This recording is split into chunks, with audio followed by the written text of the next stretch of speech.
L'époque, ça d'ailleurs.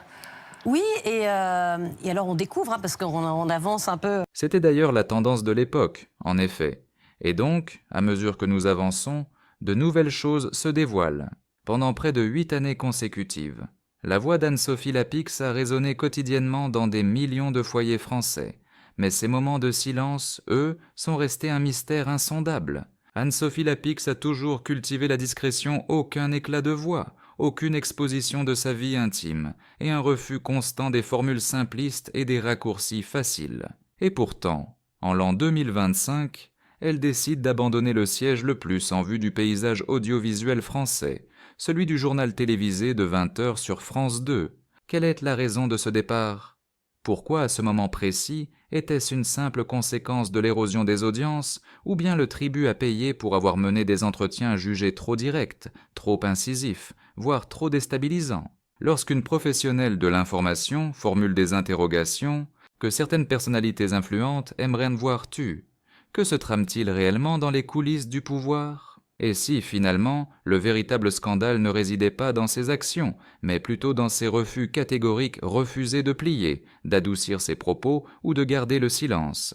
Anne-Sophie Lapix voit le jour en avril 1972 à Saint-Jean-de-Luz, une commune du sud-ouest de l'Hexagone. A priori, rien dans son parcours initial ne la prédestinait à devenir l'une des figures les plus observées du journalisme national. Elle n'est issue ni des cercles du pouvoir politique, ni du monde du spectacle. Son ascension s'est faite par le chemin le plus exigeant et le plus sobre, celui du journalisme économique, un univers dominé par les chiffres, les faits bruts et les dynamiques de marché. Elle intègre très rapidement un principe fondamental du métier. Poser une question n'est jamais un acte anodin, mais bien l'établissement d'un véritable rapport de force.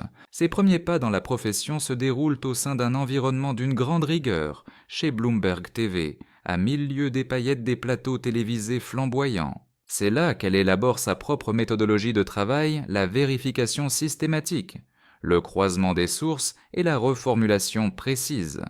L'improvisation n'y a absolument aucune place. Cette rigueur intransigeante l'accompagne ensuite chez Canal+, puis sur France 5, où elle s'affirme peu à peu comme une présentatrice capable de diriger des débats prolongés et parfois tendus, tout en conservant une maîtrise parfaite de la situation. Le tournant décisif de sa carrière survient en 2017. C'est l'année où Anne-Sophie Lapix est désignée pour prendre les rênes du prestigieux journal de 20 heures de France 2. Une position qui est bien plus qu'un simple poste. C'est une fonction hautement symbolique, quasiment une institution à elle seule. Le 20 heures n'est pas un programme télévisuel ordinaire. Il représente une véritable cérémonie collective, un instant privilégié où la nation se confronte à son propre reflet. La personne qui incarne ce journal ne s'adresse pas uniquement aux citoyens devant leur écran, mais aussi aux dirigeants politiques, aux patrons de grandes entreprises et à tous les décideurs, conscients que chaque parole prononcée est susceptible de marquer l'histoire. Dès cet instant, Anne-Sophie Lapix transcende son statut de simple journaliste de renom pour devenir bien plus. Elle se métamorphose en une véritable figure d'autorité et d'influence. Soir après soir, son intonation est scrutée. Ses interrogations sont analysées en détail et ses pauses sont sujettes à toutes les interprétations, à l'opposé de plusieurs de ceux qui l'ont précédée. Elle fuit toute forme de connivence. Elle n'utilise pas le sourire comme une technique pour apaiser les tensions. Au contraire, elle relance avec ténacité, interrompt lorsque nécessaire et ramène inlassablement le débat à l'essentiel. Ce style, que d'aucuns qualifient de distant, constitue précisément ce qui la rend unique. Cependant, cette position si convoitée s'avère également être une prison dorée. France 2 fait face à une compétition acharnée. TF1 caracole fréquemment en tête des audiences, et la moindre baisse de téléspectateurs se transforme immédiatement en un argument contre elle. Progressivement, le défi devient de plus en plus complexe. Comment peut-elle maintenir son niveau d'exigence journalistique tout en captivant un auditoire de plus en plus versatile et sollicité ? Comment préserver une ligne éditoriale forte alors que chaque entretien est instantanément disséqué, critiqué et jugé sur la place publique impitoyable des réseaux sociaux ? Dans un tel climat, la figure d'Anne-Sophie Lapix devient l'incarnation d'une contradiction quasi insoluble. D'une part, on la dépeint comme un parangon de rigueur professionnelle, une femme qui force l'admiration par son labeur acharné. D'autre part, elle se transforme en une cible parfaite pour les critiques. jugée trop intransigeante par certains, perçue comme trop institutionnelle par d'autres, et considérée comme excessivement indépendante par ceux qui appelleraient de leur vœu un journalisme plus accommodant. Elle est surtout devenue un symbole trop puissant, à une époque où l'objectivité elle-même est en permanence remise en question.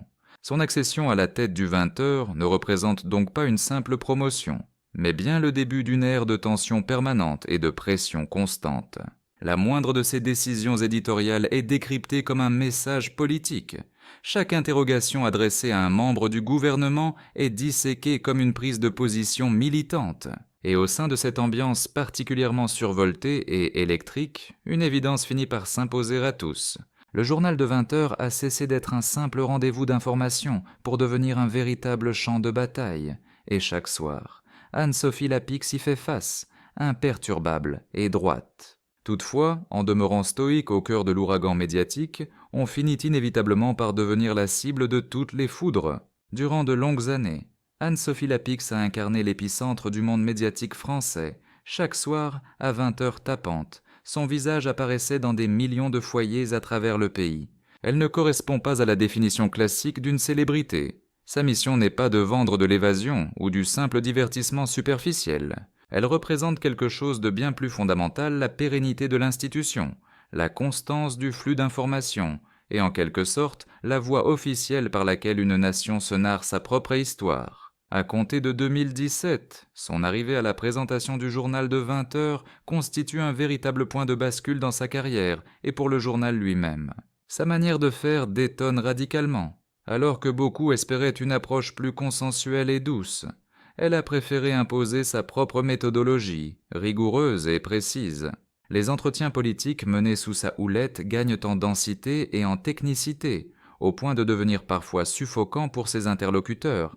Elle refuse que les réponses évasives se noient dans des phrases toutes faites. Inlassablement, elle ramène la discussion sur le terrain des chiffres, des décisions prises et de leurs implications concrètes pour les citoyens. Cette approche est perçue comme un véritable soulagement par le public le plus exigeant. En revanche, pour une frange significative du monde politique, elle est la source d'un embarras de plus en plus palpable. Le sommet de son art réside très exactement dans cette faculté à confronter ses invités sans jamais élever le ton. Anne-Sophie Lapix n'a jamais recherché la confrontation spectaculaire ou le conflit médiatique. Son objectif n'est pas d'infliger une humiliation en coupant la parole. Sa méthode est fondée sur l'insistance, la reformulation de sa question et surtout sur une attente pesante. Ce silence qui s'installe acquiert alors une violence parfois supérieure à celle d'une accusation directe. Face à elle, sur les plateaux, on voit certains ministres se contracter visiblement, tandis que d'autres cherchent désespérément une échappatoire. Elle, cependant, reste imperturbable.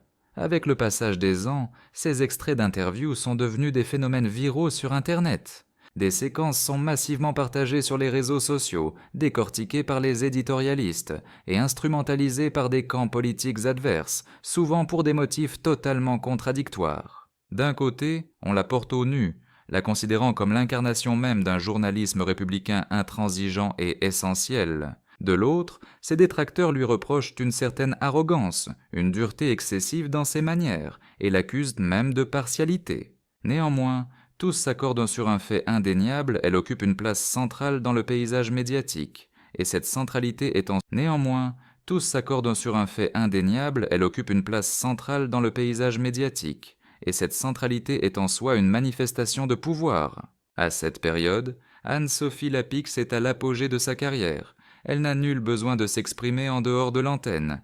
Sa seule présence quotidienne à l'écran suffit à asseoir son autorité. Elle s'impose comme un point de repère essentiel. Pour une majorité de Français, son visage est indissociable des crises majeures qui ont secoué le pays, les mouvements sociaux, la pandémie, l'inflation, la guerre en Ukraine, ou encore le débat houleux sur les retraites.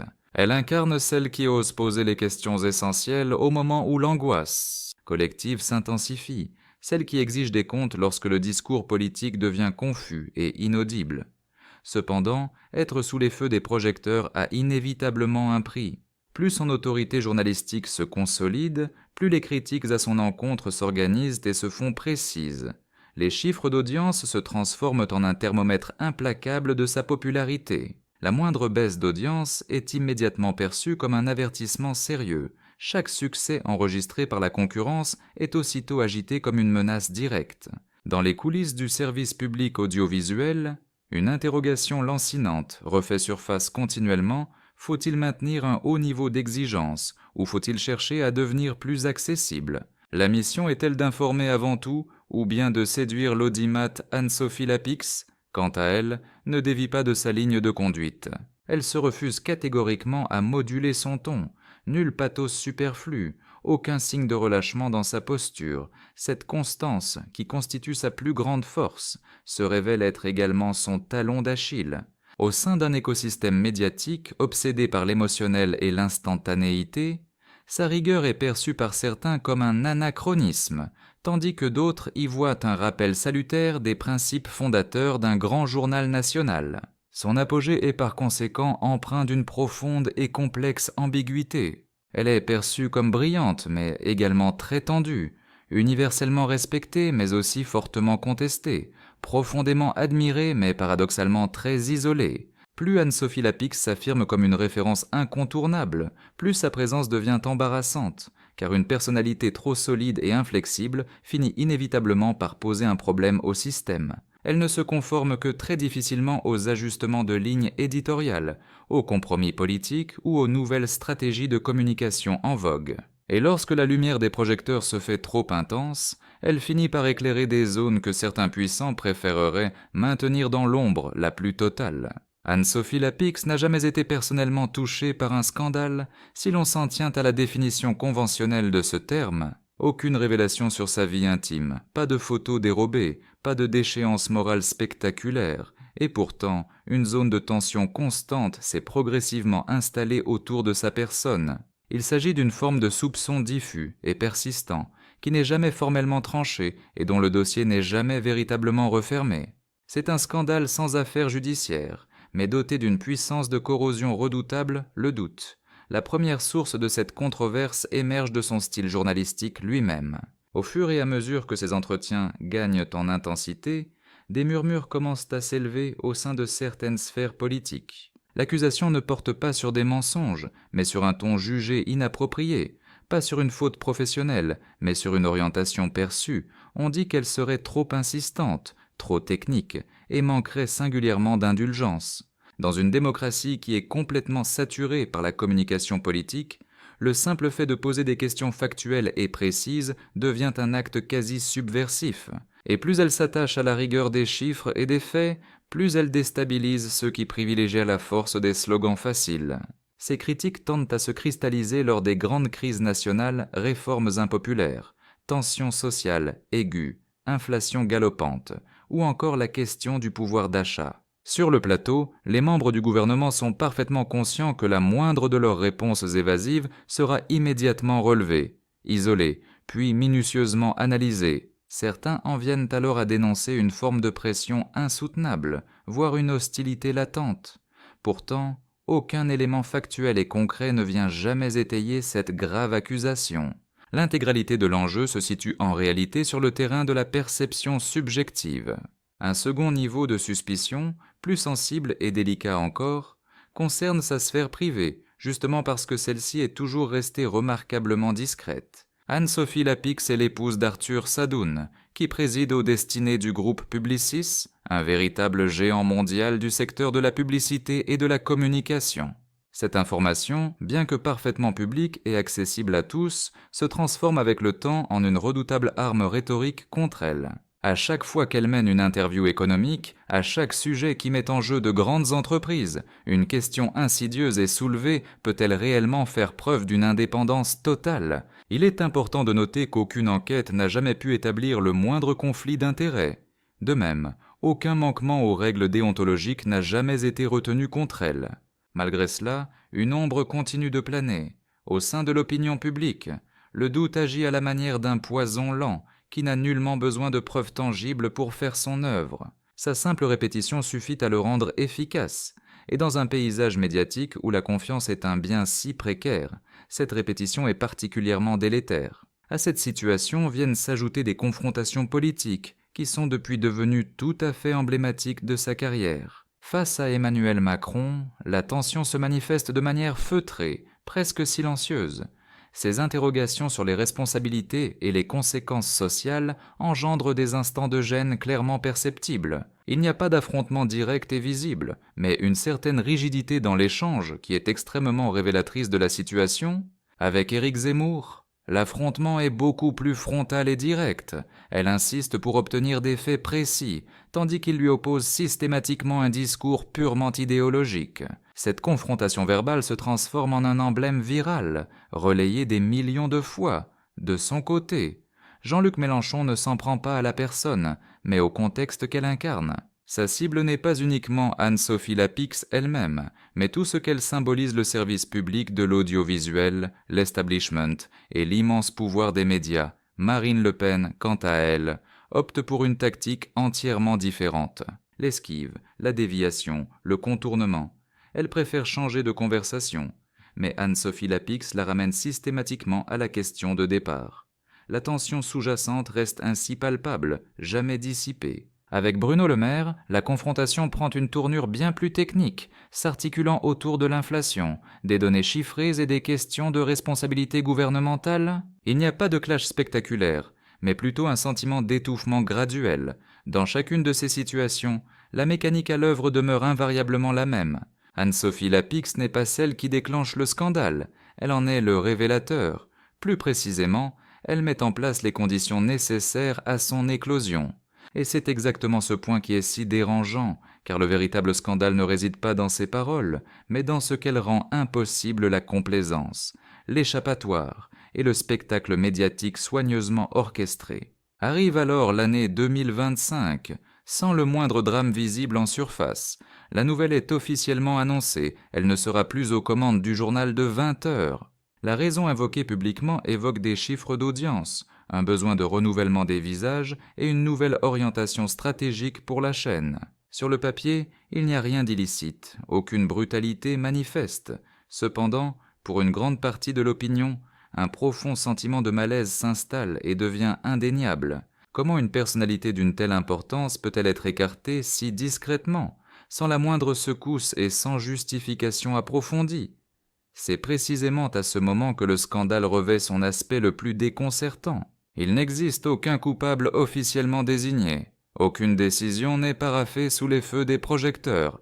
Il s'agit simplement d'une mise à l'écart silencieuse et mesurée. Une éviction presque raffinée. Comme si le système, fatigué de cette pression constante, avait opté pour la solution la moins conflictuelle, remplacer simplement le visage de l'info. Sur le plan judiciaire, Anne-Sophie Lapix n'a jamais été défaite dans un procès. Elle a, en revanche, probablement perdu une guerre bien plus insidieuse, celle contre l'impatience d'un écosystème médiatique qui tolère difficilement qu'on lui présente un reflet de lui-même d'une clarté aussi crue. Quand la décision se matérialise, durant l'été 2025, Anne-Sophie Lapix abandonne la présentation du 20h sans aucune pompe, sans mise en scène finale et sans adieu grandiloquent. Aucun mélodrame télévisé n'est à déplorer, aucune rupture fracassante, et pourtant, les répercussions de ce départ se révèlent particulièrement profondes.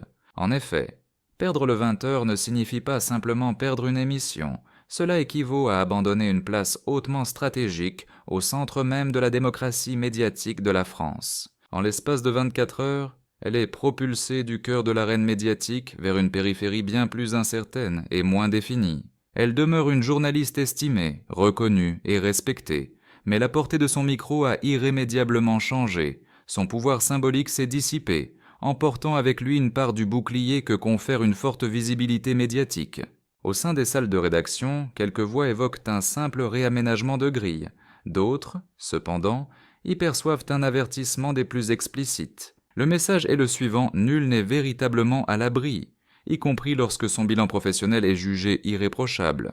Les réponses du public mettent en lumière une division très nette. Une fraction significative des téléspectateurs fait part d'un authentique sentiment de dépossession. Ceux-ci déplorent la disparition d'une forme d'exigence, d'une rigueur intellectuelle et d'une sobriété qui apportait une forme de réconfort dans un univers médiatique assourdi par le bruit permanent. À leurs yeux, le retrait d'Anne-Sophie Lapix symbolise la conclusion d'une ère durant laquelle le journal télévisé parvenait encore à se prémunir contre la dérive du tout spectacle. À l'opposé, un autre camp se déclare soulagé de ce changement. ces personnes évoquent un ton jugé trop cassant, une distanciation émotionnelle qui était devenue, avec le temps, difficile à supporter. Ils formulent le souhait de voir davantage de convivialité, une approche plus narrative de l'information et une plus grande manifestation d'empathie à l'antenne.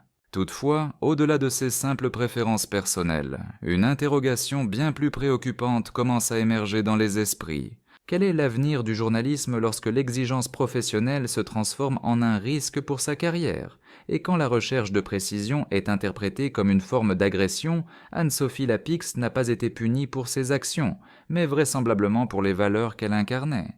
Elle représentait une forme de résistance discrète face à la marchandisation de l'information, progressivement réduite à un simple produit destiné à susciter l'émotion. Sur le plan privé, elle maintient un silence absolu, restant fidèle à sa ligne de conduite habituelle. Elle s'abstient de tout règlement de compte sur la place publique. Elle refuse de se positionner en martyr. Elle se contente d'observer la situation. Une fois de plus, cette réserve remarquable alimente toutes sortes d'interprétations. Certains perçoivent dans son attitude une immense dignité, tandis que d'autres y lisent le signe d'un profond isolement. Car il faut savoir que le pouvoir médiatique, une fois qu'il se retire, abandonne fréquemment derrière lui une sensation de vide, d'une brutalité saisissante. Dans les couloirs du service public de la télévision, son éviction a l'effet d'un signal d'alarme pour l'ensemble de la profession. Les journalistes prennent conscience que la démarcation entre l'indépendance éditoriale et la zone d'inconfort est extrêmement ténue, et que le fragile équilibre entre les impératifs d'audience et l'exigence journalistique peut se rompre à chaque instant. Le journal de 20 heures poursuit sa route, évidemment. Les reportages s'enchaînent, les présentateurs se succèdent. Mais une chose a changé fondamentalement. Une sorte de ligne rouge invisible semble avoir été franchie. L'affaire Lapix s'impose dès lors comme un précédent notable. Ce n'est pas un scandale bruyant, mais plutôt une leçon clinique et glaciale sur un système qui privilégie parfois la docilité à la résistance et le consensus mou à la confrontation des idées. Et au sein de cette implacable mécanique, la rigueur professionnelle peut finir par être perçue comme un véritable poids mort. Anne-Sophie Lapix n'a bien entendu pas disparu du paysage médiatique français. Elle n'a pas failli à sa mission, mais elle a sans doute payé le tribut d'une constance devenue rare, celui d'avoir toujours refusé de devenir autre chose qu'une journaliste, purement et simplement, et dans un univers médiatique où tout incite à se transformer en un personnage public, ce choix de carrière obstiné peut s'apparenter à une forme de biographie aux accents tragiques. Le récit professionnel d'Anne-Sophie Lapix ne s'achève ni sur une déchéance spectaculaire, ni sur une réintégration triomphale. Pour le moment, son parcours se prolonge dans une sorte d'entre-deux, une zone grise où le silence est bien plus éloquent que n'importe quel communiqué de presse officiel. C'est un territoire où l'inexistence de la moindre faute professionnelle avérée ne constitue en rien une protection contre une mise à l'écart, et c'est exactement en ce point que le malaise général trouve sa source profonde. Car au-delà du vernis médiatique, des audimates et des prétextes techniques, une interrogation fondamentale subsiste. Quelle lumière l'éviction d'Anne-Sophie Lapix jette-t-elle sur notre propre relation avec l'actualité et la vérité? Durant de nombreuses années, elle a personnifié une approche journalistique intransigeante qui pouvait mettre mal à l'aise, mais qui restait loyale à un principe essentiel, creuser chaque interrogation jusqu'à son terme, y compris lorsque les vérités découvertes sont déstabilisantes. Elle n'a jamais tenté de plaire ou de flatter son public, refusant de céder à la facilité de l'émotionnel. Elle a constamment privilégié la voie de la rigueur intellectuelle. Cette posture lui a valu un grand respect dans le milieu, tout en la singularisant au point de l'isoler progressivement. Au sein d'un écosystème médiatique en pleine transformation, où la durée d'attention est éphémère et où le pathos l'emporte fréquemment sur la réflexion, cette discipline de fer a commencé à faire figure d'exception. Or, toute exception finit inévitablement par gripper les rouages d'un système en quête permanente d'harmonie, de consensus et de retour sur investissement immatériel. L'affaire Lapix ne se limite donc pas seulement à la trajectoire d'une seule personne.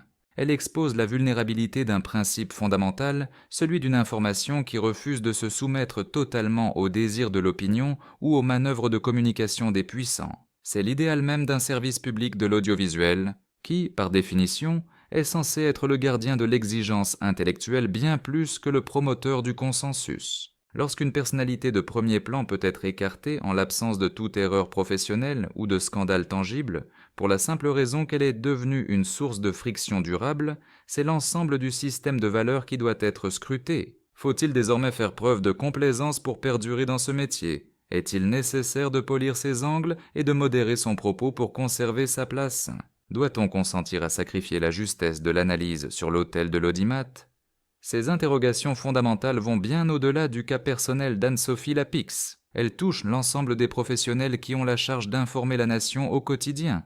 Elles interpellent également les citoyens téléspectateurs, car ce sont leurs décisions qui, en définitive, modèlent cet univers médiatique. Quant à Anne-Sophie Lapix, elle demeure fidèle à elle-même, incarnant une sobriété et une droiture dénuées de tout artifice superflu. Son éviction du journal de 20 heures n'est probablement pas une conclusion en soi, mais plutôt le symptôme révélateur d'une période de transition cruciale. Un moment où la profession journalistique se confronte à ses propres démons, mise en demeure de faire un choix décisif entre la complaisance et l'affrontement. En fin de compte, le scandale véritable ne réside peut-être ni dans les agissements d'Anne-Sophie Lapix, ni même dans les conditions précises de son départ. Le véritable scandale, c'est l'interrogation poignante qu'elle nous lègue en héritage. Au sein de nos démocraties contemporaines, avons-nous encore collectivement la capacité et la patience d'entendre les questions qui nous confrontent à des vérités incompréhensibles ?